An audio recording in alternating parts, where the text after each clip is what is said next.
Hi there! To keep your music interesting, you can apply many different techniques that affect harmony, melody and rhythm. Now, one of those techniques is modulation. And in music, modulation is a change from one tonality to another, or from one tonal center to another, or from one key to another. Now, sometimes this even involves changing modes. Modulating in music is a powerful but sometimes difficult technique, and once you understand how to establish a logical modulation, you've gained a way to add significant interest into your compositions. So a modulation in music compositions is like stepping from the forest into the heather, or from the rain into the sunshine, or from the living room into the kitchen. The mood changes significantly, and the way and subtleness in which this is established has to do which technique we use to modulate.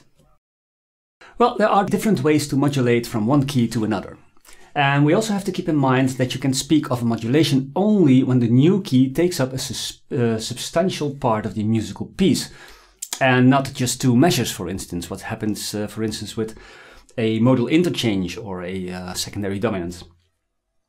Well, there are 8 well-known modulation techniques. Common chord modulation. This occurs when we use a chord that is common to both keys to create a smooth transition from one key to another. We will see this in depth later on.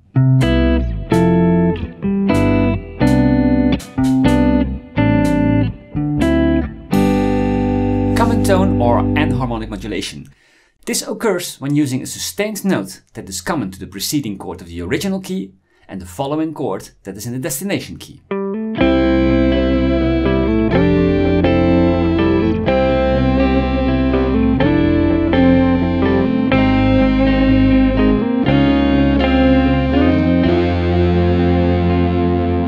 Chromatic modulation. Well, this occurs when modulating to a distant key, causing there's no common chord available. We'll use a borrowed chord from a parallel key to use this as a pivot chord to modulate to the new distant key.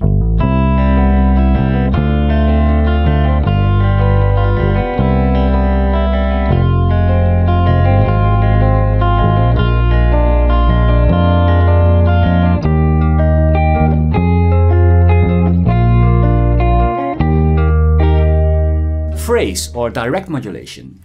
A simple and dramatic way to modulate with no preparation at all and a sudden change of keys. This is the most popular way in pop and rock to modulate and lifts the energy level of the song. Think of Man in the Mirror by Michael Jackson and Living on a Prayer by Rosalia.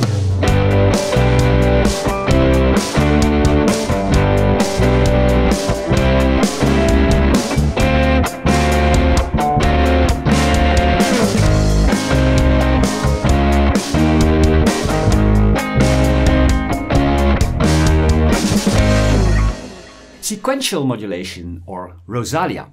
This occurs when a whole chord progression or phrase is transposed diatonically or chromatically to the new key. It's a very effective way and many pop songs use this kind of modulation.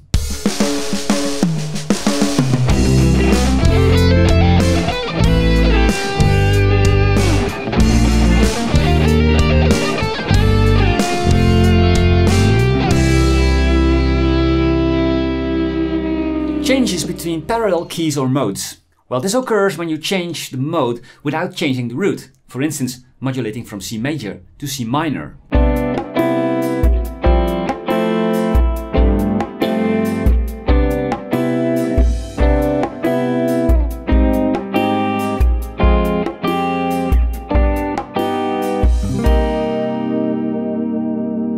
A chain modulation. This technique is using all the techniques mentioned before in a mix to modulate from one key to a distant other key. Any combination of modulation techniques is permitted. Now, although it's not the most popular modulation, it is the smoothest one. The common chord modulation is used in all kinds of musical styles. This type of modulation is smooth and subtle.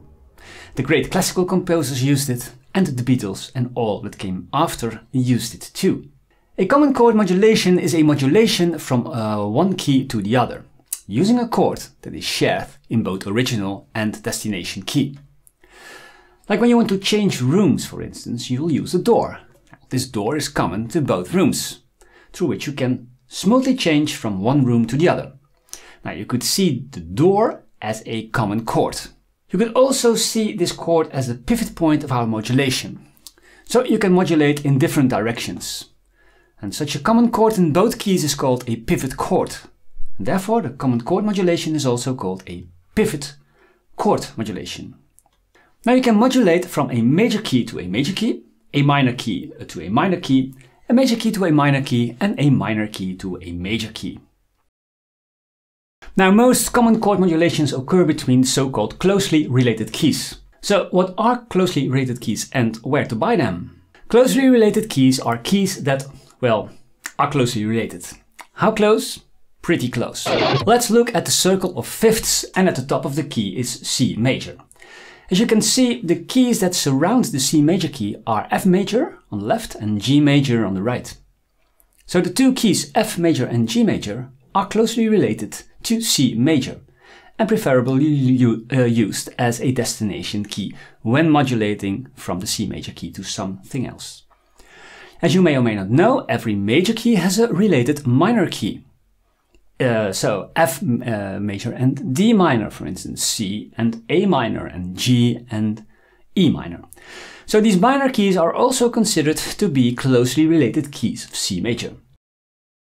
Summarizing, we could say that the obvious key to modulate from the C major are the closely related keys F major, G major, D minor, A minor and E minor. Although modulating to a close related key is the obvious thing to do, it's not obligatory. Feel free to use keys that are further away from the original key to establish a more dramatic change. Now, to make a modulation successful, you should establish the original key and as well as the destination key. Now, there are different ways to do that, but the easiest way is to use a tonic, predominant chord, a dominant chord and back to the tonic. I have to say this is the easiest way, but not necessarily the most beautiful way. So establishing the C major key, we would play the tonic C major, the predominant and second degree D minor, and the dominant fifth degree G7 to return to the C major key, the tonic, the C major chord, the tonic. Now, if we want to establish the G major key, for instance, we could use the tonic G, the subdominant A minor, and the dominant D7 to return to the tonic G major. So now we know how to establish a key by which the listener is pulled into the tonality, and we can proceed with the next step. The pivot chord is what we need to make the modulation from one key to another key in the common chord modulation. So what is a pivot chord? Well, a pivot chord is a chord that is shared by the original key and the destination key. So this chord appears as well as the original key as in the destination key.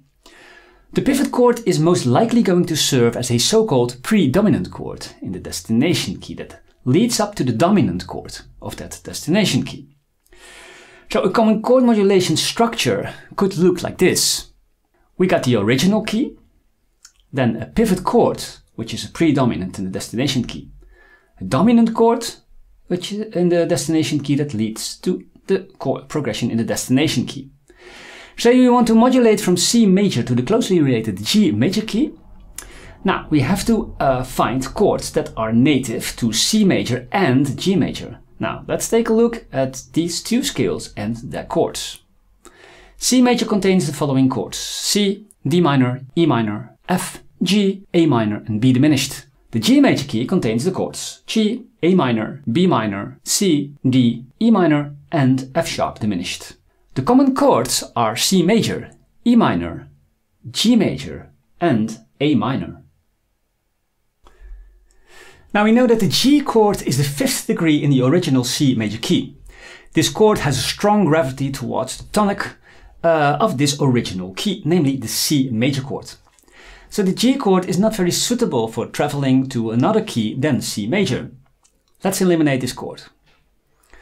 We will use the A minor chord instead. And A minor is the sixth degree in C major, but it's also the second degree in the destination key, G major. And that's wonderful because the second degree happened to be a predominant chord in the key of G major. Great. So now we can let the dominant fifth degree in G major, the D7 chord, succeed the predominant second degree in G major, the A minor chord, which is our pivot chord. We'll see something like this. The progression in C major, C, F, G and C.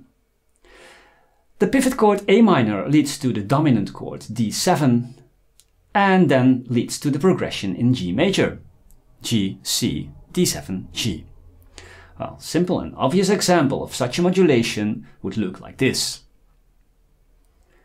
C, F, G and C. C, then the A minor, the pivot chord, then leads to the dominant D7 of the G major key and then continue in the G major key, G, D7, C and G.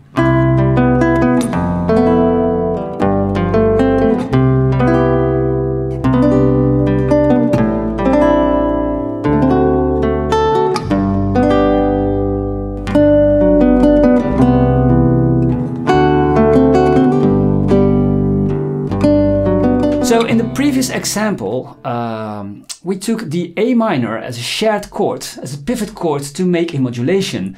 Now let's try one of the other remaining shared chords, for instance the C chord. Now, although the C chord is the tonic in the original key, it's also the predominant fourth degree in the destination key G major. Excellent to be used as a pivot chord. So the structure we're looking for is this. Establish the C major key and use the C chord as a predominant for the fifth degree in G major, the D7 chord. After that, establish the G major key. Now, the C major key consists of C, F, G and C.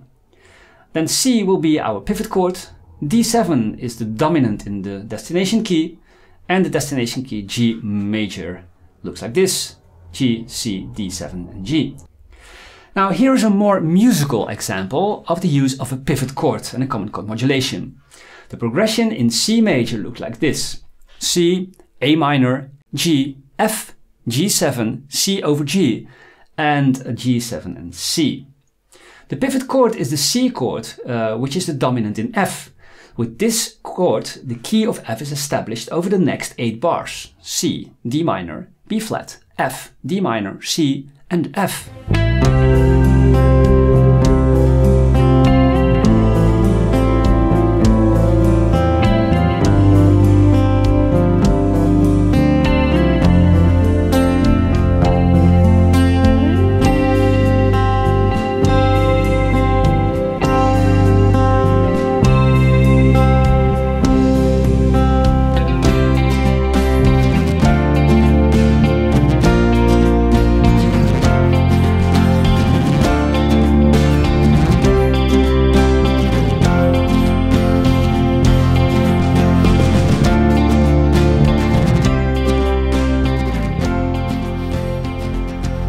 So what do we need to make a common chord modulation? Well, we need 5 steps to complete. First one, we have to choose the original key from where we will make the modulation. Then we'll have to determine what the closely related keys are. After that, we choose the destination key. Then we are going to determine what chords are shared by both keys. Finally, we're going to choose the pivot chord from the list of shared chords.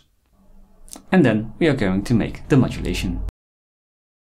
Now let's look at how things work with a minor key to a major key modulation. For this, we'll use an E harmonic minor scale as our original key. First, we're going to proceed to the 5 steps. Choose a starting key, determine the closely related keys, choose a destination key, determine the shared chords, choose a pivot chord.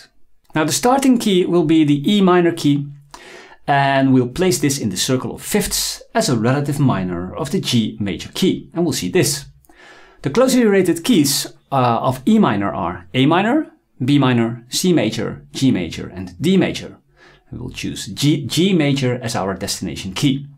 Now let's determine the shared chords between those keys. The chords that both keys have in common are E minor, G, A minor and C. Now, none of these chords have a dominant function in the original key, so it's safe to use them all. There are 2 shared chords that have a predominant function in the destination key, and those are the chords A minor and C major. Now we will choose C major, which is the 4th degree in G major, the predominant. So we'll use that chord as our pivot chord. The formula for this common chord modulation will look like this. Establish the key of E minor, A minor, B7, E minor. Use the pivot chord C major as the predominant in the destination key, G major, followed by the dominant in the destination key, D7. Continue in G major with G, A minor, D7 and G.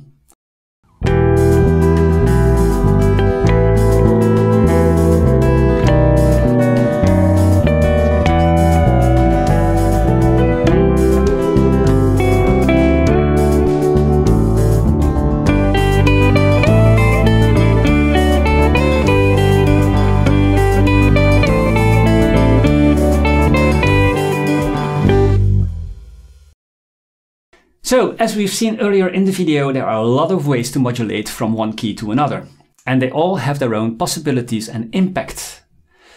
The common chord modulation is one of the smoothest ways to modulate and was used extensively in classical music.